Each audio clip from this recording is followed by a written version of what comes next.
പച്ചയായ മനുഷ്യരാണ് നമ്മളൊക്കെ. അതുകൊണ്ട് തന്നെ നമ്മുടെ ജീവിതത്തിൽ പലപ്പോഴും ജീവിതത്തെ സുരക്ഷിതമാക്കാൻ നമ്മളൊക്കെ ആഗ്രഹിക്കുകയാണ്. കാരണവന്മാര് പറയുന്നൊരു ചൊല്ലുണ്ടല്ലോ, ആപത്ത് കാലത്ത് തൈപത്ത് വെച്ചാൽ സമ്പത്ത് കാലത്ത് കാപത്ത് തെറ്റും. അതിൻ്റെ വളരെ പ്രായോഗികമായ ആപ്ലിക്കേഷനാണ് ഞാൻ വിചാരിക്കുക ഇന്നത്തെ LICകളൊക്കെ, ലൈഫ് ഇൻഷുറൻസ് പോളിസികൾ. രോഗത്തെ മുന്നിൽ കണ്ടുകൊണ്ട്, അപകടങ്ങളെ മുന്നിൽ കണ്ടുകൊണ്ട് നാം നമ്മുടെ ജീവിതത്തെ ഇൻഷുർ ചെയ്ത് സുരക്ഷിതമാക്കും. ഇതേ കാര്യം ഒരുപാട് വർഷങ്ങൾക്ക് മുമ്പിൽ കണ്ട് നമ്മുടെയൊക്കെ ജീവിതത്തെ, തൻ്റെ മക്കളുടെ ജീവിതത്തെ സുരക്ഷിതമാക്കാൻ വേണ്ടി ഇറങ്ങി വന്നവനാ കർത്താവ്. അതായത് കൃപയുടെ LICകൾ നമുക്ക് വേണ്ടി കർത്താവ് ഒരുക്കി വെച്ചിരിക്കുകയാണ് വിശുദ്ധ സഭയിൽ കൂദാശകളുടെ രൂപത്തിൽ. ഇത് നമുക്ക് മനസ്സിലാകാറില്ല. അതുകൊണ്ട് തന്നെ ആ കൂദാശകളുടെ ചൈതന്യം എന്താണെന്ന് സ്നേഹമുള്ളവരെ നമുക്ക് പിടികിട്ടാറില്ല. നമുക്ക് പലപ്പോഴും മറ്റു കാര്യങ്ങളിലൊക്കെ നമ്മൾ വളരെ തീഷ്ണതയോടെ പങ്കെടുക്കും, കൂദാശകളിൽ പങ്കെടുക്കില്ല. നമ്മൾ പോയി പല വലിയ ത്യാഗപ്രവർത്തികൾ ചെയ്യും, പക്ഷേ കൂദാശകളിൽ പങ്കെടുക്കില്ല.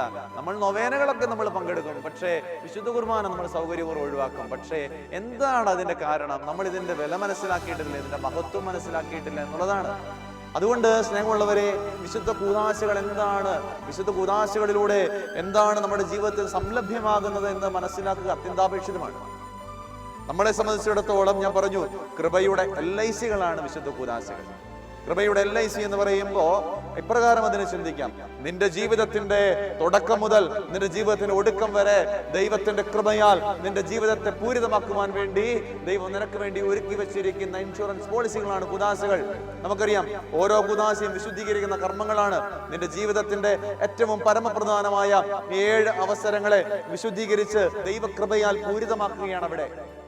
മാമുദിസായിൽ, നിന്റെ ജനനവേളയിൽ മാമുദിസ വഴിയായി നിന്നെ ഒരു ദൈവമകനും ദൈവമകളുമാക്കി മാറ്റി നിത്യജീവിതത്തിലും സ്വർഗരാജ്യത്തിനും അവകാശികളാക്കി മാറ്റുന്ന മാമുദിസായുടെ അഭിഷേകമായും, അതേ അവസരത്തിൽ തന്നെ നിന്റെ ജീവിതത്തിൽ പരിശുദ്ധാത്മാവിന്റെ കൃപകളും ദാനങ്ങളും ഒക്കെ ജ്വലിക്കുന്നതിന് വേണ്ടി, പരിശുദ്ധാത്മാവിനാൽ പൂരിതയാകുന്നതിന് വേണ്ടി സ്ഥൈര്യലേപനത്തിന് അഭിഷേകമായും, നിന്റെ ജീവിത വഴിയിൽ നിനക്ക് കർമ്മം വഴിയോ ചിന്ത വഴിയോ ജന്മം വഴിയോ നോട്ടം വഴിയോ സംസാരം വഴിയോ ഉപേക്ഷ വഴിയോ ഒക്കെ വരുന്ന പാപങ്ങളെ ഇല്ലായ്മ ചെയ്യാൻ വേണ്ടി വിശുദ്ധ കുംഭസാരത്തിന് അഭിഷേകമായും, അനുദിനം അൾത്താരുകളിൽ ഇറങ്ങി വരുന്ന പരിശുദ്ധാത്മാവ് ആ ദിവ്യരഹസ്യങ്ങളിൽ ആവസിച്ച് ആ ദിവ്യരഹസ്യങ്ങളെ ഈശോയുടെ ശരീര രക്തമാക്കി മാറ്റുമ്പോൾ, ആ ദിവ്യരഹസ്യങ്ങളെ നാം അനുദിനം സ്വീകരിക്കുമ്പോൾ ആ പരിശുദ്ധാത്മാവിന്റെ അഭിഷേകം കുർബാനയുടെ അഭിഷേകമായി നമ്മുടെ ജീവിതത്തിൽ സംലഭ്യമാകുന്നു എന്ന കാര്യം നമുക്ക് ഓർക്കാം.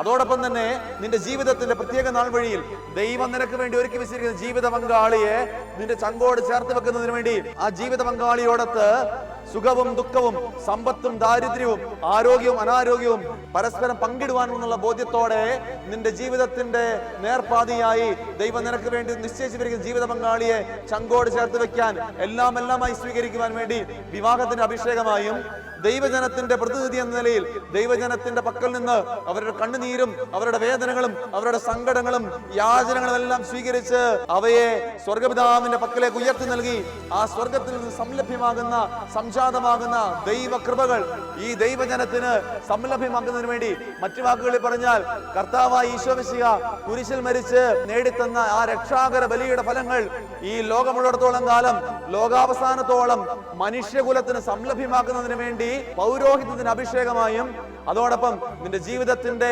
അവസാന വിനാഴികകളിൽ നിനക്ക് നിന്റെ ആത്മനാഥനെ ഒന്ന് കാണാൻ പറ്റാത്തൊരു നേരത്ത്, നിന്റെ ആത്മനാഥനെ ഒന്ന് ദേവാലയത്തിൽ പോയി അവനോടൊപ്പമായിരിക്കാൻ പറ്റാത്തൊരു കാലഘട്ടത്തിൽ, നീ കിടപ്പ് രോഗിയായി ശയ്യാവലംബനയായി കിടക്കുന്ന ഒരു കാലഘട്ടത്തിൽ നിനക്ക് വേണ്ടി നിന്റെ ജീവിത വഴികളിൽ വന്നുപോയ സകല പാപങ്ങളും വിശുദ്ധ ലേപനം ചെയ്ത് നിന്റെ ശരീരത്തിന്മേൽ പൂശി ആ ലേപനത്താൽ നിന്റെ സകല പാപങ്ങളും മോചിച്ച് അവസാന യാത്രയ്ക്ക് വേണ്ടി, ജീവിതത്തിന്റെ സ്വർഗയാത്രയ്ക്ക് വേണ്ടി നിന്നെ ഒരുക്കുന്നതിന് വേണ്ടി രോഗി ലേപനത്തിന് അഭിഷേകമായും ഓരോ വിശുദ്ധ കൂദാശകളിലൂടെയും കർത്താവ് നമ്മുടെ ജീവിതത്തിൽ വരികയാണ്.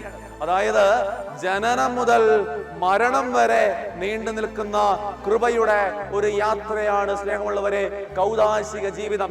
അതുകൊണ്ട് ഈ നോമ്പ് കാലഘട്ടത്തിലൂടെ നാം കടന്നു പോകുമ്പോൾ ഈ കൗദാശിക ജീവിതത്തിൽ സ്ഥിരപ്പെടാൻ, അങ്ങനെ ജീവിതം കൃപയിൽ നിലനിർത്തുവാനുള്ള വലിയ കൃപാവരത്തിന് വേണ്ടി നമുക്ക് പ്രാർത്ഥിക്കാം. ഈശോ നമ്മെ എല്ലാവരെയും സമൃദ്ധമായിട്ട് അനുഗ്രഹിക്കട്ടെ.